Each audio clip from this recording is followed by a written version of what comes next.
योहानाचं शुभवर्तमान अध्याय 10 वचन 10 मी वाचतो, सर्वांनी लक्ष द्या. चोर येतो तो केवळ चोरी, घात व नाश करावयास येतो. मी तर त्यांना जीवन प्राप्ती व्हावी व ती विपुलपणे व्हावी म्हणून आलो आहे. Hallelujah, hallelujah, hallelujah, hallelujah, hallelujah, hallelujah. परमेश्वर प्रभू येशू ख्रिस्त आपल्याला या वचनामध्ये सांगून देत आहे.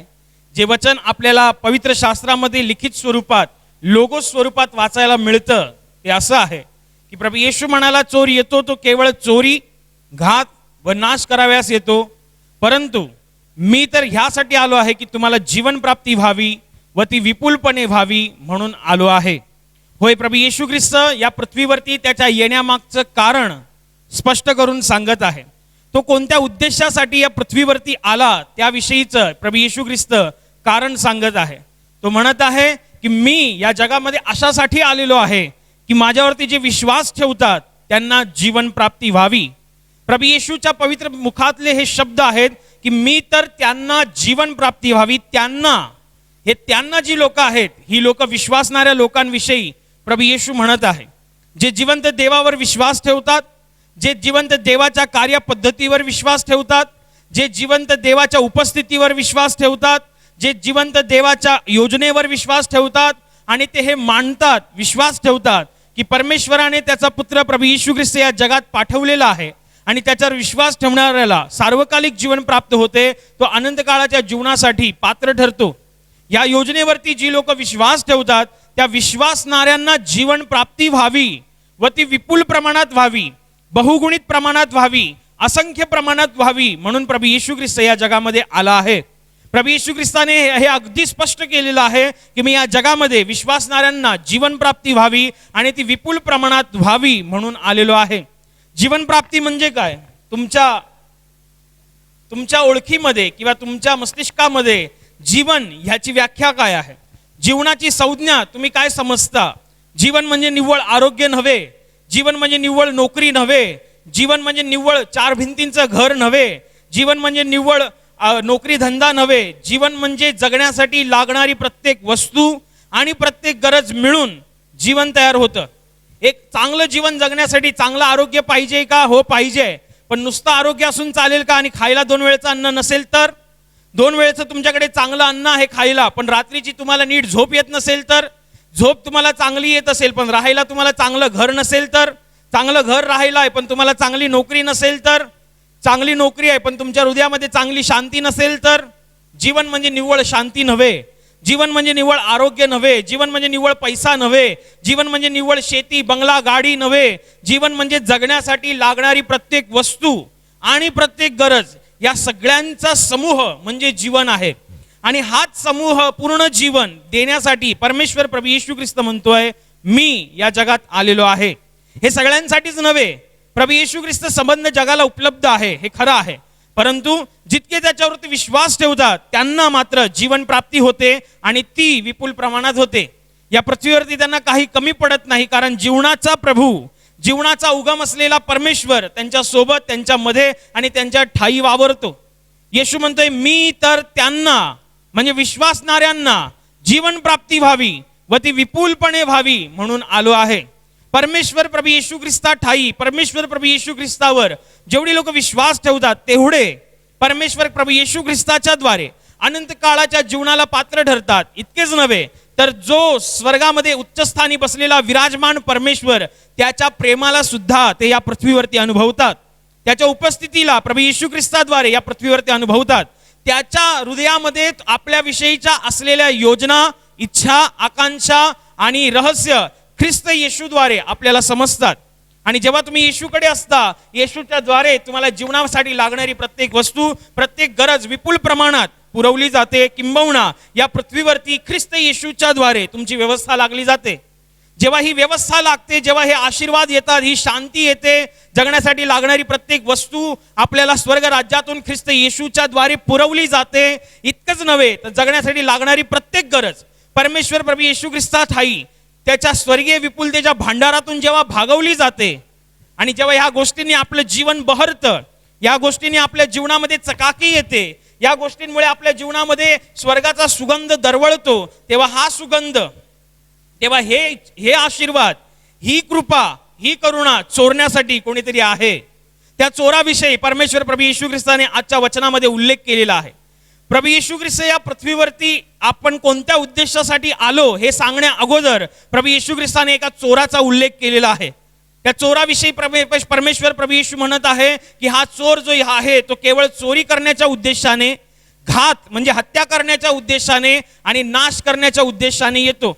मी तर त्यांना जीवन प्राप्ती व्हावी व ती विपुलपणे व्हावी म्हणून आलोय. परमेश्वर प्रभू येशू ख्रिस्ताने आपला उद्देश, आपल्या येण्यामागचं कारण स्पष्ट केलंय. आणि जेव्हा त्याचं कारण जेव्हा आपल्याला कळतं, इतकंच नव्हे तर ते कारण जेव्हा आपल्या जीवनामध्ये अंमलात येतं, आशीर्वाद अंमलात येतात आणि आपण आनंदी जीवन या पृथ्वीवरती जगतो, तेव्हा कोणीतरी आहे जो हा आनंद चोरण्याचा प्रयत्न करतो.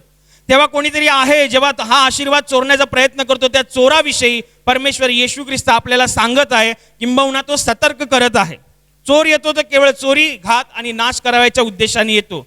येशू ख्रिस्त ज्या चोराविषयी म्हणत आहे, हा चोर कोणी तुमच्या आणि माझ्यासारखा दिसणारा माणूस नाहीये, हा चोर कोणी मनुष्य रूपातला नाहीये. येशू ख्रिस्त ज्या चोराचा उल्लेख करत आहे तो चोर दुसरा तिसरा कोणी नसून अवघ्या मनुष्य जातीचा वैरी, म्हणजेच अंधाराच्या ताकदीचा अधिकारी सैतान. त्या सैतानाला प्रभू येशू ख्रिस्त चोराची उपमा देत आहे. कारण सैतानाची जी कारकीर्द आहे, सैतानाची जी कार्यप्रणाली आहे, त्या कार्यप्रणालीला शोभणारी उपमा परमेश्वर प्रभू येशू ख्रिस्ताने दिली. ज्या पद्धतीने एक चोर, एक मानवीय चोर मानवांच्या वस्तीमध्ये शिरून ज्याप्रमाणे मानवीय घरामध्ये चोरी करतो, तेव्हा तो मौल्यवान वस्तूंची चोरी करतो. मौल्यवान वस्तूमध्ये दागदागिनी असेल, जमीन जुमला असेल, गाडी असेल, पशुप्राणी असतील, त्याची चोरी करतो. आणि त्याला जर कोणी अटकाव केला तर वेळ पडली तर तो हत्या करतो. अगदी त्याप्रमाणे हा दृष्टरूपी अंधाराचा अधिकारी जो अवघ्या मनुष्य जातीचा वैरी सैतान आहे, हा सुद्धा माणसाच्या जीवनामध्ये चोरी करतो. परंतु त्याची चोरी करणं म्हणजे सोने चांदी दागिने गाडी बंगला हे चोरी करणं नाहीये. तो माणसांच्या जीवनामध्ये असलेले आशीर्वाद चोरत असतो. परमेश्वरापासून माणसाच्या जीवनामध्ये जी शांती आहे, परमेश्वराने जी शांती मनुष्याला प्रदान केलेली आहे, ती शांती चोरण्याचा हा प्रयत्न करतो. परमेश्वराने मनुष्याला जीवनामध्ये जे आशीर्वाद दिले आहेत ते आशीर्वाद चोरण्याचा प्रयत्न करतो. जे काही परमेश्वराने त्याच्या कृपेने मनुष्याला दिलेलं आहे ते सर्व काही तो हा सैतान चोरण्याचा प्रयत्न करतो. मग काही असेल, तो तुमचं आरोग्य चोरू शकतो, तो तुमचा आशीर्वाद चोरू शकतो, तो तुमच्या आतमध्ये असलेला विश्वास चोरू शकतो, तो चोरण्याचा प्रयत्न करतो. जे काही तुमच्या जीवनामध्ये परमेश्वरापासून आहे, त्याच्या दयेने त्याच्या कृपेने आहे, ते सर्व गोष्टी चोरण्याचा प्रयत्न करतो. होय तो घात करण्याचा प्रयत्न करतो, घात म्हणजे हत्या करण्याचा. तो तुमच्या आजकाल भावाचं पटत नाही का? कारण तो नातेसंबंधचा घात करत आहे. मुलं बाळा आई वडिलांचा ऐकत नाही का? कारण तो त्यांच्या नातेसंबंधांचा घात करत आहे. आपले कामकरी वर्ग बॉसचा ऐकत नाही का? कारण तो त्या संबंधाचा घात करत आहे. चांगले शेजारी संबंधांचा घात करत आहे. अशी प्रत्येक गोष्ट जी देवापासून आपल्या जीवनामध्ये आहे, त्या गोष्टींचा घात आणि नाश आणि चोरी करण्यासाठी सैतान तत्पर असतो तो. आणि त्या चोरापासून तुम्ही सावध असायला पाहिजे अशी परमेश्वराची इच्छा आहे. त्या चोरापासून तुम्ही स्वतःला सतर्क केलं पाहिजे अशी परमेश्वराची इच्छा आहे. परमेश्वर विपुलपणे तुम्हाला द्यायला तयार आहे आणि तो तितका समर्थही आहे. परंतु परमेश्वराने दिल्यानंतर तुमची जबाबदारी बनते की जे देवाने तुम्हाला दिलेलं आहे त्याचा तुम्ही सांभाळ करावा, त्याला तुम्ही राखावं, त्याची कदर करावी आणि त्याच्याविषयी तुम्ही जबाबदारीने वागावं. ही परमेश्वराची इच्छा आहे, हे परमेश्वराचं मन आहे. आणि म्हणूनच तुम्हाला तो त्या चोराविषयी म्हणजेच त्या दृष्ट लबाड सैतानाविषयी तो तुम्हाला सतर्क करत आहे, आगाह करत आहे. जेव्हा एखाद्या मनुष्याला कळतं की आपल्या गावामध्ये किंबहुना आपल्या नगरामध्ये चोरी झाली आहे किंवा चोरीचे प्रमाण वाढलेले आहेत, जेव्हा असं माणसाला कळतं की आपल्या नगरामध्ये किंबहुना आपल्या गावामध्ये चोरी झाली आहे किंवा चोरीचे प्रकार वाढलेले आहेत, चोरी वाढलेली आहे, तेव्हा माणसं काय करतात? माणसं दारा खिडक्यांना ग्रिल लावून घेतात, 2-2 डोर लावून घेतात, सेफ्टी डोर लावून घेतात, अलाराम लावतात, सेफ्टी अलाराम लावतात. वेळ पडली तर पहारा देतात, वेळ पडली तर कुत्रे पाळतात, वेळ पडली पैसा असेल तर वॉचमॅन ठेवतात. एवढी खबरदारी ते घेतात. एका नाशवान गोष्टींची संरक्षण करण्यासाठी मनुष्य एवढी खबरदारी घेतो का? तर सोना चांदी चोरीला जाऊ नये, पैसा चोरीला जाऊ नये, कागदपत्रे चोरीला जाऊ नये, गाडी चोरीला जाऊ नये, की दुकानातलं सामान चोरीला जाऊ नये, म्हणून केवढी खबरदारी ती. 2-2 शटर काय लावतील, 2-2 सेफ्टी डोर काय लावतील, तर अलाराम काय लावतील, वेळ पडली तर 2-2 कुत्रे पाळतील, स्वतः पहारा देतील, वेळ पडली तर वॉचमॅन ठेवतील. एवढी खबरदारी असते, एवढी खबरदारी असते. चांगली गोष्ट आहे ही.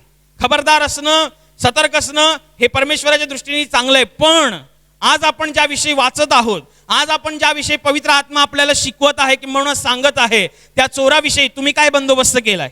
तुमच्या काय उपाययोजना आहेत? तुम्ही काय खबरदारी घेतली आहे? तुम्ही किती जबाबदारीने वागताय?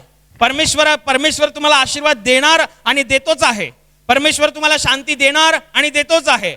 परमेश्वराच्या विपुलतेच्या भांडारातून तुम्हाला हव्या असलेल्या गोष्टी तुम्हाला मिळणार होते, मिळणारच आहेत. पण त्या मिळाल्यानंतरचं काय? ती शांती मिळाल्यानंतरचं काय?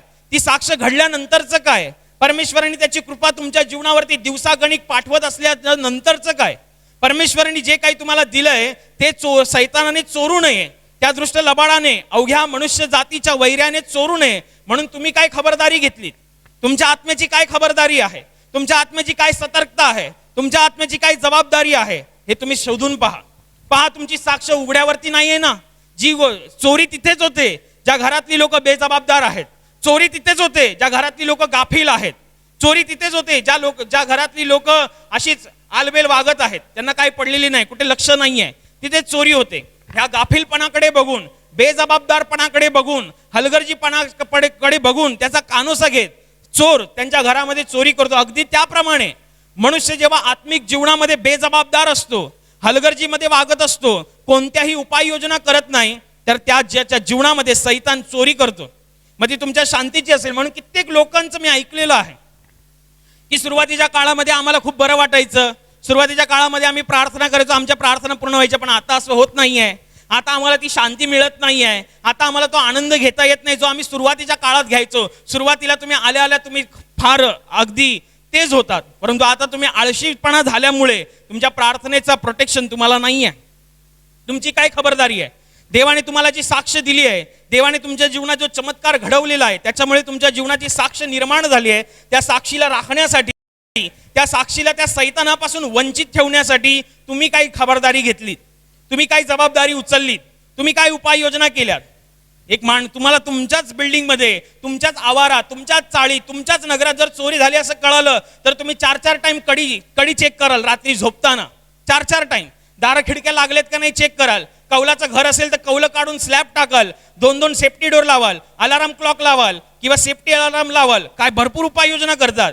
जर नश्वरतेच्या गोष्टी वाचवण्यासाठी एवढा उपाययोजना माणूस करू शकतो, तर आत्म्याच्या गोष्टी ज्या अनंत काळाच्या आहेत त्या वाचवण्यासाठी तुमची काय खबरदारी आहे? तुम्ही काय उपाययोजना केलेल्या आहेत? प्रश्न तुमचा आहे. तुम्ही काय केलंय? देव देणार. देव स्वतः म्हणालेला आहे. आजचं वचन अगदी स्पष्टपणे म्हणत आहे, मी तर त्यांना म्हणजे विश्वासणाऱ्यांना जीवन प्राप्ती व्हावी व ती विपुलपणे व्हावी म्हणून आलेलो आहे. परमेश्वर प्रभू येशू ख्रिस्त जीवन द्यायलाच आलेला आहे. त्याच्यापासून तुमच्या जीवनात मिळणार म्हणजे मिळणारच. पण पुढचं पाऊल तुमचं आहे. तुम्ही काय करताय? जे देवापासून तुम्हाला मिळालेलं आहे ते सैतानाने चोरून घेऊन जाऊ नये म्हणून तुमच्या उपाययोजना काय आहे? तुमच्या उपाययोजना काय? तुमची खबरदारी काय आहे? तुमची जबाबदारी काय आहे? तुम्ही काय व्यवस्था केलेली आहे? तुम्ही स्वतःला विचारा. काय व्यवस्था आहे तुमची? काय व्यवस्था आहे तुमची की तुम्ही सैतानाची एक ट्रिक आहे. सैतान नेहमी आपल्याला गाफील ठेवण्याचा प्रयत्न करतो. एका विश्वासणाऱ्या माणसाला सैतान नेहमी गाफील ठेवण्याचा प्रयत्न करतो, बेजबाबदार ठेवण्याचा प्रयत्न करतो, त्याला आलवेल ठेवण्याचा प्रयत्न करतो. आणि जेव्हा एक विश्वासणारा माणूस आपल्या आध्यात्मिक जीवनामध्ये गाफील राहतो, वेळ पडली तर प्रार्थना करेन, वेळ मिळाला तर बायबल वाचेन, आणि असं महिने वर्षोनवर्ष निघून जातात, आणि एक दिवस अकस्मात त्याच्यावरती सैतानाकडनं घाला होतो, आणि मग तो आपसुक विचारायला लागतो की माझ्या जीवनात असं कसं झालं? मी कोणाचं काही केलं नव्हतं, मी कोणाच्या वाट्याला नव्हतो, मी कोणाचं वाईट केलं नाही, मग माझ्या जीवनातच असं का? हे प्रश्न तुम्हाला, ह्याला तुम्हीच जबाबदार आहात. कारण देवाने जे तुमच्या जीवनामध्ये दिलं होतं ते तुम्ही राखण्यासाठी काय उपाययोजना केल्यात? देवाने जे तुम्हाला दिलं होतं ते सैतानाने चोरून नेता कामा नये म्हणून तुम्ही काय उपाययोजना केल्यात? मुलांमधला आणि आई वडिलांमधला संबंध मिटता कामा नये म्हणून तुम्ही काय उपाययोजना केल्यात? तुमचं आणि तुमच्या भावाचं पटावं म्हणून तुम्ही काय उपाययोजना केल्यात? आत्म्यामध्ये, आत्मिक जीवनामध्ये. कारण एक चांगलं नातं परमेश्वरापासून असलेलं एक देण आहे, एक दान आहे ते. आणि ह्या सगळ्या गोष्टी टिकण्यासाठी तुम्ही काय केलं? सैतान गाफील ठेवतो. सैतानाला माहिती आहे ह्या सैतान नावाच्या ह्या चोराचा आध्यात्मिक क्षेत्रामध्ये सगळ्यात मोठा बंदोबस्त हाच आहे, प्रार्थना. प्रार्थना तुमच्या जीवनामध्ये असलेल्या गोष्टींना, तुमच्या जीवनामध्ये असलेल्या वस्तूंना सुरक्षित ठेवत असते. प्रार्थना एक सगळ्यात मोठं माध्यम आहे सुरक्षित राहण्याचं, आणि वचनं त्या सुरक्षितेला अधिक मजबूत करतात. ध्यानात घ्या, हे फार महत्वाचं आहे. तुम्हाला तुमच्या आध्यात्मिक जीवनामध्ये जगत असताना, विश्वासाची वाटचाल करत असताना, जेव्हा देवापासून तुमच्या जीवनामध्ये कृपेपूर्ण गोष्टी उतरतात, आशीर्वाद उतरतात, शांती उतरते, आरोग्य उतरतं, तेव्हा ह्या गोष्टी टिकून ठेवण्यासाठी तुम्हाला प्रार्थनेची गरज असते. प्रार्थना एक भलं मोठं प्रोटेक्शन आहे तुमच्यासाठी आणि तुमच्या जीवनाशी निगडीत असलेल्या व्यक्ती, वस्तू आणि परिस्थितीसाठी. परंतु जेव्हा तुम्ही प्रार्थनाच करत नाही, याचा अर्थ तुमच्या जीवनातल्या गोष्टी, वस्तू आणि परिस्थितीला प्रोटेक्शनच नाही आहे, संरक्षणच नाही आहे. ते बेभरवशावरती आहेत. कधीही सैतान त्याला नेऊन चोरून घेऊन जाईल. त्यांनी आरोग्य चोरलं तर तुम्ही आजारी पडाल. त्यांनी पैसे चोरले तर तुमच्या घरात पैसे टिकणार नाही. त्यांनी जर पैसे चोरले म्हणजे आर्थिक परिस्थिती चोरली तर तुमच्या घरात पैसा टिकणार नाही. त्यांनी जर शांती चोरली तर तुमच्या हृदयामध्ये नेहमी अशांती असेल. त्यांनी जर आशीर्वाद चोरले तर शापामध्ये जगाल. तर त्यांनी चोरू नये म्हणून जर तुम्हाला जर संरक्षितता वाढवायची तर तुमच्याकडे एकच माध्यम आहे, प्रार्थना. सैतानालाही चांगलं माहिती आहे की एक विश्वासणाऱ्या माणसाने प्रार्थना केली म्हणजे तो सुरक्षिततेमध्ये असतो, प्रोटेक्शन मध्ये असतो, परमेश्वराच्या सानिध्यात असतो, परमेश्वराच्या देवदूतांनी लावलेल्या त्या संरक्षणामध्ये असतो. हे सैतानाला चांगलं माहिती आहे. म्हणूनच सैतान कधीही विश्वासणाऱ्याला प्रार्थना करायला देत नाही. तुम्ही किती वेळा आपल्या जीवनामध्ये अनुभव घेतला की प्रार्थना करताना जांभया येतात म्हणून, प्रार्थना करतानाच तुम्हाला दुनियाभराची झोप येते म्हणून, प्रार्थना करतानाच तुम्हाला नको असलेला माणूस तुम्हाला बोलवायला येतो म्हणून, प्रार्थना करतानाच तुमची फेवरेट सिरियल लागते, प्रार्थना करतानाच तुम्हाला युट्यूब, व्हॉट्सअप, फेसबुक, इंस्टाग्राम आठवतो. प्रार्थना करतानाच हे का होतं? पण जेव्हा तुम्ही तेच प्रार्थना करण्याच्या वेळेला जर तुम्ही टीव्ही बघायला जाल तुम्हाला झोप नाही येणार. मोबाईल चाळायला जाल तर तासन तास त्याच्यावरती घालवाल. फेसबुक चाळायला जाल तर तासन तास त्याच्यावरती घालवाल. पण प्रार्थना करतानाच तुम्हाला झोप का येते? कारण सैतान त्या प्रार्थनेच्या वेळेला तुम्हाला गाफील ठेवण्याचा प्रयत्न करत असतो. तुम्हाला त्या प्रार्थनेच्या टायमाला बेजबाबदार ठेवण्याचा प्रयत्न करत असतो. कारण त्याला माहिती आहे विश्वासणाऱ्याने जर प्रार्थना केली तर देवाची सुरक्षा ह्याला मिळणार. विश्वासणाऱ्याने जर वचन वाचलं, वचन पाळलं, वचन ऐकलं तर ही सुरक्षा अधिक मजबूत होणार, मला चोरताच येणार नाही. म्हणून सैतान प्रार्थनेच्या वेळेला विश्वासणाऱ्यांना गाफील ठेवण्याच्या प्रयत्नात असतो. काही लोकांचे मी अनुभव ऐकलेत माझ्या ख्रिस्ती कार्याच्या काळामध्ये. काही लोकांचे मी अनुभव ऐकलेत प्रार्थना करतानाच प्रॉब्लेम येतो, प्रार्थना सभेमध्ये येतानाच प्रॉब्लेम येतो, ऑनलाईन प्रार्थनेमध्ये भाग घेतानाच प्रॉब्लेम येतो. काही लोकांना नवरा बायकोने ह्या गोष्टीचा सुद्धा अनुभव आलेला आहे की प्रार्थना स्थळामध्ये प्रार्थनेसाठी जायच्या अगोदरच घरामध्ये भांडण होतं, फार मोठं भांडण. कारण सैतानाला माहिती आहे की हा प्रार्थनेत गेला, ह्याने वचन ऐकलं, ह्याने विश्वासपूर्ण प्रार्थना केली, हा सुरक्षितेमध्ये जाणार, परमेश्वराची सुरक्षा करणार, देवाचे दूत याची सुरक्षा करणार, मला चोरता येणार नाही. म्हणून प्रार्थनेत याचं लक्ष लागता कामा नये, वचनाकडे याचं लक्ष लागतं कामा नये. म्हणून कोणतंही कारण नसताना नवरा बायको भांडतात. कोणतंही कारण नाही आहे, त्या कारणाला ना शेपूट आहे ना त्या कारणाला तोंड आहे, परंतु भांडतात. हे तुमचा प्रॉब्लेम नाही आहे, ही सैतानाची एक ट्रिक आहे. विश्वासणारा माणूस हा नेहमी युद्धाच्या भूमीत असतो. युद्ध म्हणजे काय? युद्ध म्हणजे तू मेमे नाही. युद्ध म्हणजे करो या मरोची भूमिका. तुम्ही आणि तुमच्या विरोधात अवघ्या मनुष्य जातीचा वैरी सैतान उभा आहे. युद्ध आहे हे. युद्धामध्ये गाफील राहून चालत नाही, युद्धामध्ये बेजबाबदार राहून चालत नाही, युद्धामध्ये हलगर्जीपणा राहून चालत नाही. युद्धामध्ये असते करो या मरोची भूमिका. युद्ध म्हणजे काय? युद्ध म्हणजे डावपेच, युद्ध म्हणजे रणनीती, युद्ध म्हणजे तयारी, युद्ध म्हणजे योजना. सैतान अविरत अखंड तुमच्या जीवनातून चोरी करण्यासाठी, परमेश्वराने दिलेल्या गोष्टींची, वस्तूंची, आशीर्वादाची चोरी करण्यासाठी दिवस रात्र, अहोरात्र त्याच्या योजना चालू असतात. कोणत्या वेळेला मी याला गाफील ठेवू, कोणत्या वेळेला मी याचा टाइम वेस्ट घालवू. सैतान हा वेस्टेज माणूस आहे. तो वेस्ट करण्यामध्ये जास्त बिलीव्ह करतो, त्याचा विश्वास त्याच्यावरती आहे. एकदा का याचा टाइम हा निघून गेला, हा प्रार्थनेला बसणार नाही. एकदा काय मी याची प्रार्थनेची वेळ मारून नेली, हा प्रार्थनेला बसणार नाही आजच्या दिवसात. मग असंच होतं. एक माणूस प्रार्थना करायला बसतो, अचानक त्याचं शरीर त्याला सांगायला लागतं आज झोप येते, आज राहू दे, आज काहीतरी तू दुसराच विचार कर, आज काहीतरी तू दुसरंच बघ. किती लोक तरी, किती तरुण पिढी नुसतं युट्यूब खोलल्यानंतर एक व्हिडिओ बघतात आणि त्याच्यामध्ये तासन तास पुढचे व्हिडिओ बघत असतात. आता तर सैतान स्वतःला त्याने अपडेट आणि अपग्रेड केलेला आहे. युट्यूब मधल्या आणि फेसबुक मधल्या शॉर्ट व्हिडिओमध्ये लोक तासन तास घालवतात आणि शेवटी अंती काय? काहीच नाही. अंती काय त्यांना मिळतं? काहीच नाही. कारण सैतानाला माहिती आहे ही वेळ जर मी मारून नेली, आज हा प्रार्थनेला नाही बसणार. सैतानाच्या योजना ओळखा, सैतानाचे डावपेच ओळखा, सैतानाची रणनीती ओळखा. तो तर अहोरात्र प्रयत्न करतोय, तो तर अहोरात्र तुमच्या विरोधात रणनीती आखतोय. तुमचं काय आहे? तुम्ही आपला टाइम आलवेल चालू आहे, तुमचं युट्यूब चालू आहे, फेसबुक चालू आहे, इंस्टाग्राम चालू आहे. हा, जेवढा वेळ आहे, जेवढा उपयोग आहे तेवढं तुम्ही वापरा. परंतु वेळ उपयोगीपणाच्या व्यतिरिक्त, महत्वाच्या कामांच्या व्यतिरिक्त जर तुम्ही वापरत असाल तर तुम्ही धोक्याच्या पातळीवरती आहात. तुम्ही असुरक्षित आहात. कधीही सैतान तुमच्या जीवनात चोरी करू शकतो, कधीही, कोणत्याही वेळेला. कारण चोर जेव्हा येतो तेव्हा आदल्या दिवशी इन्व्हिटेशन देऊन येत नाही की मी उद्या चोरी करायला येणार आहे. त्याप्रमाणे सैतान तुम्हाला इन्व्हिटेशन नाही देणार की मी उद्या तुझ्या जीवनातून हे चोरी करणार आहे म्हणून. परंतु परमेश्वराच्या राज्यातून जेव्हा तुम्हाला गोष्टी मिळतात तेव्हा ध्यानात घ्या, तुम्हाला स्वतःला प्रार्थनेमध्ये ठेवता आलं पाहिजे. प्रार्थना एक महत्वाचं माध्यम आहे स्वतःला सुरक्षित ठेवण्यासाठी, आणि त्या सुरक्षिततेला अधिक मजबूत करण्यासाठी देवाची वचनं तुम्हाला फार उपयोगी पडतात. हेच होऊ नये म्हणून तो तुमच्यावरती फार मोठ्या डावपेचांमध्ये असतो. तुम्ही स्वतःची रणनीती काय आहे तुमची? स्वतःच्या आत्म्याला, स्वतःच्या कुटुंबाला, स्वतःच्या मुलाबाळांना आणि परमेश्वरापासून असलेल्या प्रत्येक आशीर्वादाला, मग ते कोणतेही असेल, त्याला सुरक्षित ठेवण्यासाठी तुमची खबरदारी काय आहे? तुमची जबाबदारी काय आहे? तुम्ही काय व्यवस्था लावलीत? काहीच नाही. 5 मिनिटाची प्रार्थना, एक युद्ध 5 मिनिटात कधी संपत नाही. चोराची व्यवस्था लावायला 5 मिनिटाचं काम नाही. जर शारीरिक गोष्टींची चोरी होऊ नये, भौतिक गोष्टींची चोरी होऊ नये, सोन्या चांदी दागिन्यांची चोरी होऊ नये म्हणून लोक पैसा खर्च करतात. तुम्ही तुमच्या आत्म्याची चोरी होऊ नये म्हणून तुम्ही तुमचा वेळ नाही देऊ शकत, तुम्ही परमेश्वराकडे प्रार्थना नाही करू शकत. तुम्ही स्वतःच्याच उन्नतीसाठी आणि स्वतःच्या आणि मुलाबाळांच्या सुरक्षेसाठी का परमेश्वराची लिखित शब्द नाही वाचू शकत? वाचू शकतो, पण का नाही वाचत आहे? सैतान गाफील ठेवतो आणि आम्ही गाफील राहतो, बेजबाबदार राहतो. मी तर त्यांना जीवन प्राप्ती व्हावी व ती विपुलपणे व्हावी म्हणून आलोय. येशू आहे हे जर तुम्ही मानताय म्हणजे जीवन आहे, हे पण सत्य आहे. येशू जर या पृथ्वीवरती येऊन गेला, या गोष्टीचा जर इतिहास धडधडीत पुरावा देतं, तर हा सुद्धा पुरावा आहे की तुम्हाला जीवन मिळणार म्हणजे मिळणार म्हणजे मिळणार म्हणजे मिळणारच. परंतु मिळाल्यानंतरचं काय? तुम्हाला टिकवण्यासाठी तुम्ही काय केलं? प्रार्थना करा, बायबल वाचा, परमेश्वराच्या सानिध्यामध्ये सहभाग घेत राहा, परमेश्वराच्या लोकांमध्ये सहभाग घेत राहा. बायबल वाचन, प्रार्थना करणं एक स्वतःमध्ये स्ट्रॉंग माध्यम आहे. आणि अशी बरीच माध्यम आहे ज्याच्यातून तुम्ही स्वतःला आणि परमेश्वरापासून असलेल्या गोष्टी, तुमच्या जीवनामध्ये असलेल्या गोष्टींना सुरक्षित ठेवू शकता. सुरक्षित ठेवा. मुलाबाळा ऐकत नाहीत, पण मुलाबाळा ऐकण्यासाठी तुम्ही देवाच्या राज्यात काय पेरलत? मुलाबाळांचं शिक्षण पूर्ण होण्यासाठी तुम्ही देवाच्या राज्यात काय पेरलत?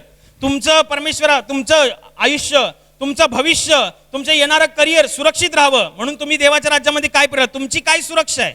तुम्ही काय स्वतःला सुरक्षित ठेवताय? बघा, तुम्ही असुरक्षित तर नाही आहे ना, तुम्ही स्वतः गाफील तर नाही आहे ना, तुम्ही स्वतःला बेजबाबदार तर ठेवलं नाहीये ना. जर असं असेल तर वेळीच खबरदारी घ्या. आज जर हे वचन तुमच्याकडे आलंय तर देवाची हीच इच्छा आहे की तुम्ही स्वतःला जबाबदारीने ठेवावं, स्वतःला सतर्क ठेवावं, स्वतःला जबाबदार ठेवावं आणि आपल्या जीवनातल्या गोष्टींना सुरक्षित ठेवावं. प्रार्थनेमध्ये जे विषय तुम्ही ठेवता ते सगळे विषय सुरक्षित असतात, हे लक्षात ठेवा. प्रार्थनेमध्ये जे विषय तुम्ही ठेवता, ज्या प्रार्थना तुम्ही ठेवता, त्या प्रार्थना आणि ते विषय परमेश्वराच्या सानिध्यामध्ये सुरक्षित असतात. आणि जे विषय प्रार्थनेमध्ये नसतात ते सुरक्षित नसतात. प्रार्थना सुरक्षितता प्रदान करते, प्रार्थना जीवनातली स्पष्टता वाढवते, प्रार्थना आपल्याला सैतानाच्या योजना युक्त्या ह्याच्यामध्ये आपल्याला दाखवून देते की सैतानाची ही युक्ती आहे तुझ्याविषयी, सैतानाचा हा डावपेच आहे, सांगत असतो. बायबलमध्ये परमेश्वर प्रभू येशू ख्रिस्ताविषयी आपण त्याच्या परीक्षेविषयी वाचतो तेव्हा आपल्याला समजतं की ज्या वेळेला प्रभू येशू ख्रिस्त 40 दिवस 40 रात्र उपवास काळामध्ये होऊन गेल्यानंतर सैतान त्याच्याकडे आला आणि सैतानाला माहिती होती की 40 दिवस आणि 40 रात्री नंतर येशू ख्रिस्त आलेला आहे. तेव्हा सैतान त्याला सांगतो की तू जर देवाचा पुत्र असशील तर आज्ञा कर ह्या धोंड्यांना की हे धोंडे भाकर होऊ दे म्हणून. परमेश्वराला माहिती आहे की हा माझी परीक्षा घेऊ पाहतोय. पण परमेश्वर म्हणाला की मनुष्य केवळ भाकरीने नव्हे तर परमेश्वराच्या मुखातून निघणाऱ्या प्रत्येक वचनाने जगेल. परमेश्वर प्रभू येशू ख्रिस्त या पृथ्वीवरती होता, स्वर्ग आणि पृथ्वीचा मालक, ज्याच्याद्वारे आणि ज्याच्या ठाई सर्व काही अस्तित्वात आलं. हा येशू जेव्हा मनुष्य रूपात या पृथ्वीवरती होता तेव्हा यांनी कधी प्रार्थना करण्याचं सोडलं नाही. याचा अर्धा टाइम प्रार्थना करण्यामध्येच गेला. म्हणजे समजून घ्या की प्रार्थनेला किती महत्व आहे, प्रार्थना किती सुरक्षित ठेवते, प्रार्थना बळ प्रदान करते, प्रार्थना सामर्थ्य देते, प्रार्थना देवाच्या इच्छेला प्रगट करते, प्रार्थना सैतानाच्या सर्व गुप्त योजनेला तुमच्या समोर उघड करते, त्याच्या गुप्त सापळ्यांना तुमच्या समोर उघड करते. आणि जर तुम्ही प्रार्थना करणारे नसाल तर मग गडबडच आहे, मग गडबड आहे. मग तुमच्या जीवनामध्ये कधीही चोरी होईल त्या सैतानाकडून, कधीही घात होईल आणि कधीही नाश होईल. तुम्ही रोखून पण रोखू शकत नाही. वेळीच खबरदारी घ्यायला पाहिजे.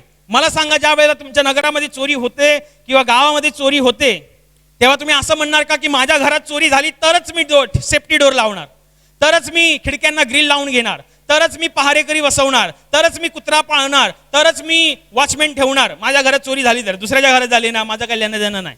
असं आहे का? असं कराल काय तुम्ही? तुम्हाला जर नुसतं कळालं की तुमच्या बाजूच्या घरात चोरी झाली तर आदल्या रात्री दुसऱ्या रात्री तुम्हाला झोप लागणार नाही.